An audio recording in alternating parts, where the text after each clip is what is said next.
MMA fights. We had Robert Whittaker versus Calvin Gastelum. Uh, Whittaker went out there pretty one-sided, got a good victory, and I think right now it is pretty obvious that Whittaker needs to be fighting Israel Adesanya for the title again. He's on a 3-fight win streak. He beat Till, Cannonier, and Gastelum in that time, so 3 top guys. Last loss was to Adesanya, and before that he was on a 9-fight win streak where he was just ripping dudes apart. Like he beat Souza, Yoel twice, Brunson, Uriah Hall. Like he beat a lot of top guys, and he's only lost to Israel in the last 7 years. So, and if you disclude that fight, he's on an 11-fight win streak. So, yeah, I think the obvious fight to give Robert Whittaker is Israel Adesanya. I'm not sure how long until Izzy is back because he fought for the middleweight title back in the beginning of March. So I would imagine probably sometime near the end of the summer, maybe early fall, we might see that fight. But yeah, I don't really see how there's another fight to make other than Whittaker versus Adesanya at 185.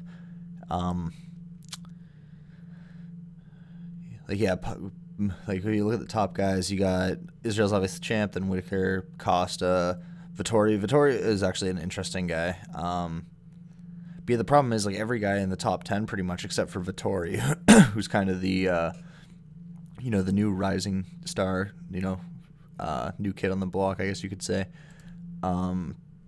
Whittaker's beat them all. So like really the fight that needs to, I would say the fight you need to make is Whittaker versus Israel, and then put Vittori against someone in a number 1 contender shot. There's a lot of guys up there that could arguably get that.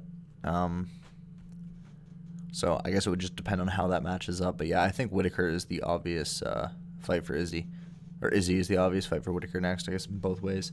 And then the other fight I wanted to talk about on this is the Andre Arlovski-Chase Sherman fight. So Andre won unanimous decision 29-28 across all 3 cards. So Andre is still, kind of floating around, long time top guy, was the champ for a while. Won the interim champ, defended it, then won the full championship, and then lost it to Sylvia. And so yeah, he is a very good heavyweight. Honestly, I'd put Arlovski as one of the all-time great heavyweights. He's obviously way past his prime, but what he's racked up over the course of his career is really impressive. And he's at, a lot of people look at his record 31-20-2, and they think that's pretty shit. But the thing is, all those losses are to top guys, and a lot of those losses, he's a guy that's been around since '99. So a lot of those losses are in the early days of MMA where you'd all the top guys were constantly fighting each other. Next weekend, you'd literally get knocked out one weekend, and the next weekend you're fighting the number 5 guy. Then you'd get knocked out again, and then the next week you're fighting another guy. And that's kind of what happened a lot of the time is he lost his first fight, went on a 4-fight win streak, lost 2 fights to Rico Rodriguez, who's a former UFC champion, Pedro Rizzo, a top contender, fucking won a huge streak of fights, lost twice to Sylvia, huge streak of fights, lost to Fedor, Brett Rogers, Bigfoot Silva, and Sergey. And so Arlovski's had obviously a very up and down career in terms of his win-loss, but he's never been fighting guys that are not top 10, top 15. He's probably got one of, if not the most consistently high caliber career of any fighter. He's got 51 fights, and almost every one of them is against a guy that at the time, or 53 fights, and almost every one of them is against somebody who at the time was a top 10 fighter. So he is, even though his record isn't that great, he's probably got the least padded record in the history of MMA. The dude is literally willing to fight anyone, and I don't think he gets enough credit for that. I'd put Arlovski up there as one of the top heavyweights of all time. And yeah, obviously Chase Sherman, not one of his biggest wins ever, but that is a good win for him. He's now won 3 of his last 4.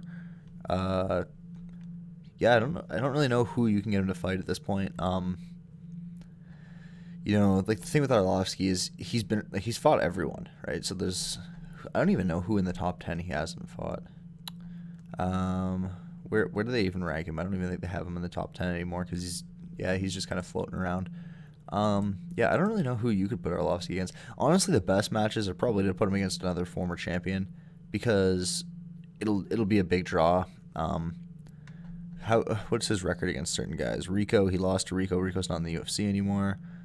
He's 1-2-1 against Sylvia, but Sylvia's retired. Verdum. Yeah, you could get another match with Verdum.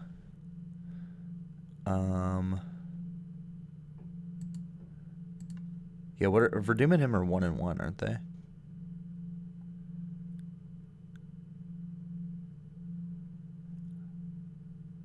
Or no, Verdum never got his win. Yeah, you could get him and Verdum would be a good fight. Who else we got here? Frank Mir is not in the UFC anymore, and he's off boxing. Stipe, he lost to. Yeah, I don't. Stipe's probably not a good. Stipe's too high ranked for him, and Stipe should probably get that Ngannou fight next. So I doubt that'll happen. Yeah, I'd be very surprised if that fight happens.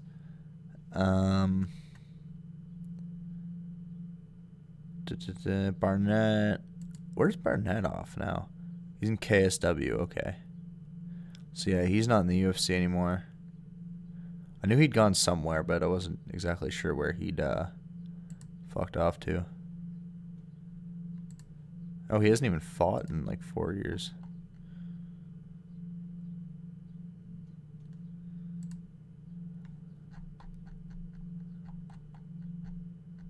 Yeah, Barnett's last fight was Arlovsky in 2016. So, I mean, he's technically signed to KSW, I guess, but he's not actually fighting from the looks of it. Anyway, yeah. So I guess like the only really interesting fights, I guess like Verdum is probably the best fight for Arlovsky, just because it's, you know, they're both former champs, probably both past their prime. I'd be surprised if either one won the world title again. Is Verdum still in the UFC? Verdum's still in the UFC, right? He's not in the top 15, I don't think. Has he just been inactive? Where are we here? Verdum.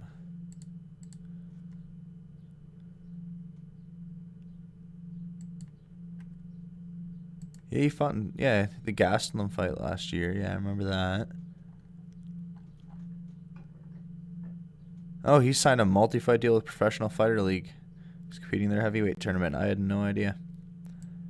Supposed to be fighting May 6th. Well, I'm definitely going to have to watch that. So I guess he can't fight for Doom.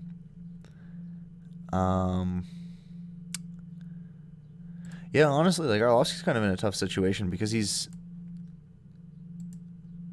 kind of in that situation where like you'd want him fighting big names, because like big named older guys, because he's older, he's kind of over the hill. He's still able to compete at that top, you know, like UFC level, but not the quite the high level that he wants to compete at, obviously, you know, that contender championship level. But I mean, at the same time, in heavyweight, everyone's got power. There's always a chance. But yeah, I don't even know who you can give him. I guess the best option would probably be just to give him any bottom end top 15 guy to try and boost their star status. It's not really ideal for Arlovsky, but it's probably what they'll end up doing, honestly. And, you know, it kind of makes sense. They want to build their stars.